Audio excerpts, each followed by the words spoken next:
Last day ng update ko po sa inyo sa bahay. Last day ng paggawa kasi bukas. Ito na rin po yung update para sa bahay. Ito yung mga amigo. Ang ganda Magandang araw po sa inyo lahat mga amigo. Magandang araw po sa ating lahat. Gabi na po alas 6:20 at nagbawadya ang malakas sa ulan. Nawawala ang pagod ko mga amigo. Sa totoo lang, kapag ka nakikita ko yung bahay na pinaghirapan natin, I pray na kayo din po in the future ay mapagpagawa ng bahay. At eto na po tayo mga amigo. Tinalbo ko yung mga halaman. Pinagkakalbo ko. Tingnan nyo ang ganda pagka dito sa kitchen pa lang. Pag nakita nyo po mga amigo. Yan sa kitchen pa lamang. Yan po. Tapos ayan. Diba nakaka-relax po mga amigo. At syempre ito ang ginawa ko mula alas 4 hanggang alas 6, 4, 5, 6, 2.5 hours. Ayan, pinagkakalbo ko po lahat ng halaman. Kasi po, pag hindi ko ginawa yan, hindi siya yayabong. So, ang plano ko po dyan, mga amigo, dapat tumaas siya hanggang doon. And then after noon, at saka pa lang siya bahala na. Tsaka siya bahala na siyang magdahon. So, sabi ni Kuya Bed yung pumangit daw. Hindi po. Ganyan lang po talaga siya.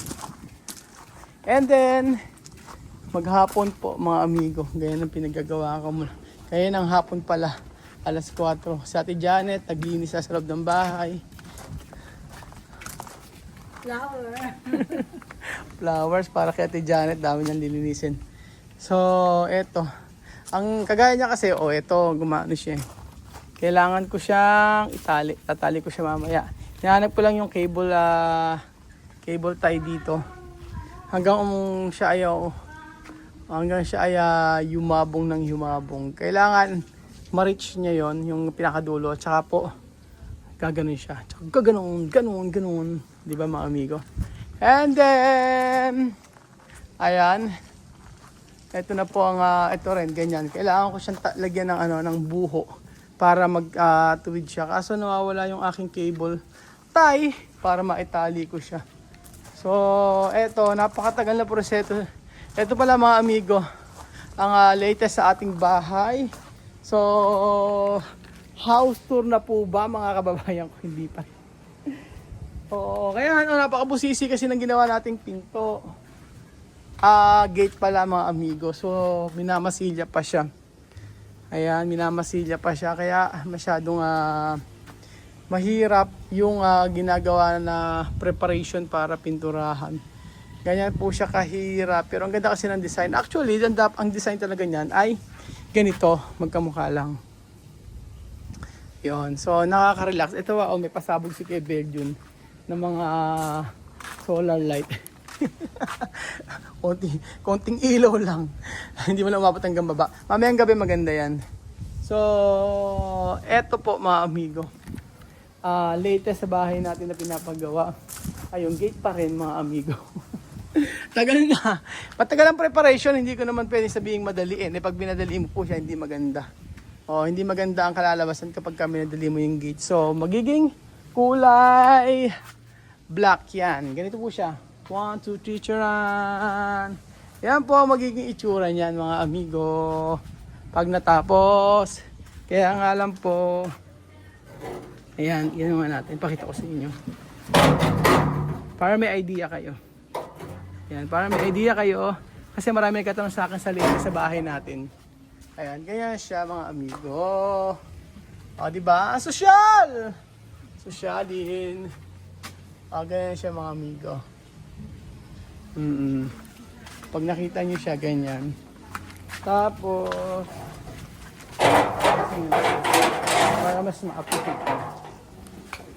Ayan, dito na lang. So, ganyan siya. 1, 2, 3. Charan! Ganyan po siya mga amigo. Nilagyan na pintura. Paparetouch ko yan. So at least may privacy mga amigo. Ayan, umandar na yung mga pasabog ni Belgium na ilaw. Ito bukas tatali ko to. Hinahanap ko kasi.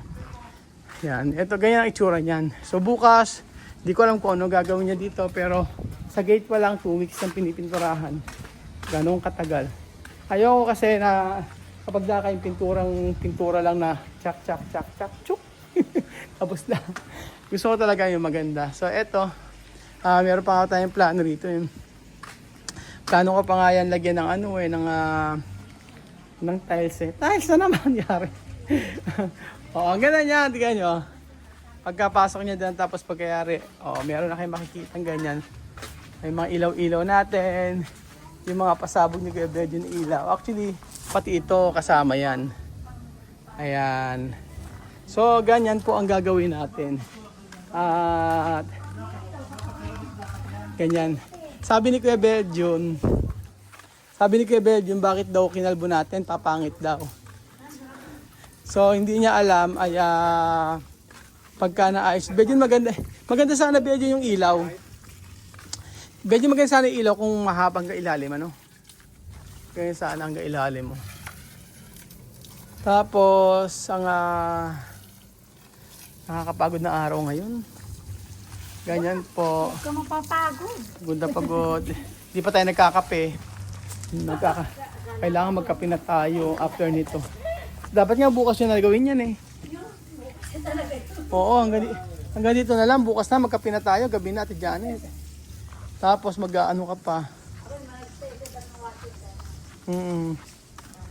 So, eto po mga amigo. Pero komportable ka doon sa nilipatan mo. Okay naman kayo? Ate Janet? Okay naman kayo sa nilipatan nyo? Okay naman, sabi nga nila. Mas kampante daw ako doon. Mas maganda ron. Kasi nga no? Walang ingay, no? Isip na nga ako nila eh. Ha? Mag-isa lang ako. Kaya nga. Mas kampante raw sila doon. Mga kapitbahay. Ano ko yan, tataas ko yan, Kuya Bedjun. Hindi ko lang makita cable tie. Gaganyan ko siya, Tapos hanggang matuwid yan. Pag nasa taas na siya, tsaka pa lang siya, Hindi ko makala. Ewan ko. Napatulan naman sa akin yung sinahana. Sa lababo ba? Sige, titingnan natin. So, eto na po mga amigo, ang latest. And then, may papakita pala ako sa inyo. May papakita ako sa inyo about po sa ating gate. So, bago kayo makarating dito, so in the future, marami pa tayong plano rito mga amigo. Marami tayong gustong gawin. Paglaruan natin to. Ayan, ito, yung mga ganyang kulay, papa-retouch ko to. Papa-repaint ko. Pero, pagka pina-repaint ko to mga amigo, gusto ko sana ay, spray lang. Hindi ko napapamasiyahan. Importante lang kasi ay ma-repaint siya. So, ayan ito. Pwede rin maganda ito. Sa mga nagtatanong pala mga amigo, ito po kasi ang bahay namin, ito sa lugar namin. Ano po yan? Ay private property to. So, kami mga magkakapatid lang ang pwedeng dumaan din eh. Yun po. So, ito maghapon, ganyan lang ginagawa namin. Hindi man nakaka-relax po pag ganyan. So, ang update sa bahay mga amigo, actually ay ilang percent? 99.99% na siya. So, abangan nyo lang po sa house tour. May 1% pa hindi natatapos pero madali na po yan mga amigo. So, bukas I think magiging 100% na to. So, eto po, bukas po yung last day ng paggawa dito sa may bahay natin na sa ating dream house. Last day na paggawa sa dream house and then house tour na po tayo mga amigo. Opo, kung matutuloy silang gagawin. Opo, kasi bukas naka-schedule na yung sa kurtina natin. And then after nun, house tour na. Tapos na po ang ating pinapagawa. Ang ating mission ay tapos na. O yan, kinalbo ko. Kinalbo ko ng kinalbo. Kasi kailangan ko siya mapataas eh. Ayan ayan yung mga kalat ko. Ganyan po siya. Ayan. So, ito po ang last day mga amigo ng ating bukas ang last day po mga amigo. So, hindi ko pa na napapakita sa inyo. Alam niyo po ba napaka-safe ng lugar namin. Hindi ko usually na iba-vlog kasi ito eh. Hindi ko na napapakita sa inyo. Ito po. Ang bawat lugar na tinitira namin laging may dead end. Ayan, dito po, ayan, dead end na siya. Pinakadulo na yan, mga pinsan ko po yon. So wala siyang tatakbuhan kung hindi doon. Pag gumanong kayo, parang ganito po siya mga amigo. O, parang ganun po siya.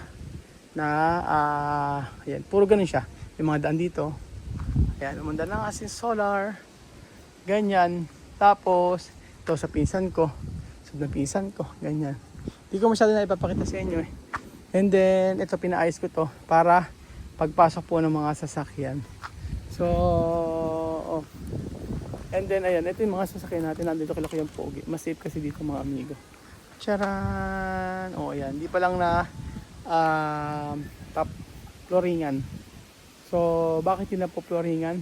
Kasi po, gusto muna namin matapos yung Ate Janet kasi kailangan na nilang makalipat doon. Opo mga amigo. Kaya sabi ko kay Ate Janet muna kayo gumawa. And then ito, so yan, sabi ko sa inyo papa-repaint ko kasi kailangan siyang i-repaint mga amigo. Nagka-sira-sira po kasi yan mga kababayan ko. So ito na po ang last day. And then pakita ko pala sa may garden. Ayoko muna ipakita sa may loob kasi gusto ko surprise po sa inyo mga amigo. Kung ano po talaga yung kakalabasan. Pero gusto ko na talagang mag house tour. Oo, this is the day that the Lord has made. I'm so happy mga amigo nakahinga na ako ng maluwag. Dahil po syempre ang lamig. Nakahinga na ako ng maluwag kasi hindi na ako magpapasakot. Yun po yun. Kasi hirap pong magpasakot. Mabigat po. Yun ang totoo. So, ayan. Ganun pa rin naman sa ating pinapagawa. Today is Monday. Bihira yung minike-check-in pag Monday. Kasi may mga pasok. Pero pag bakasyon, kahit anong araw meron. Kagaya ng Monday yun, walang nag-check-in dito. So, yun po. And then, ito na yung last day ng update ko po sa inyo sa bahay. Last day ng paggawa kasi bukas. Ito na rin po yung update para sa bahay. Ito yung mga amigo, ang ganda Yan siya. Ganun siya ka ganda.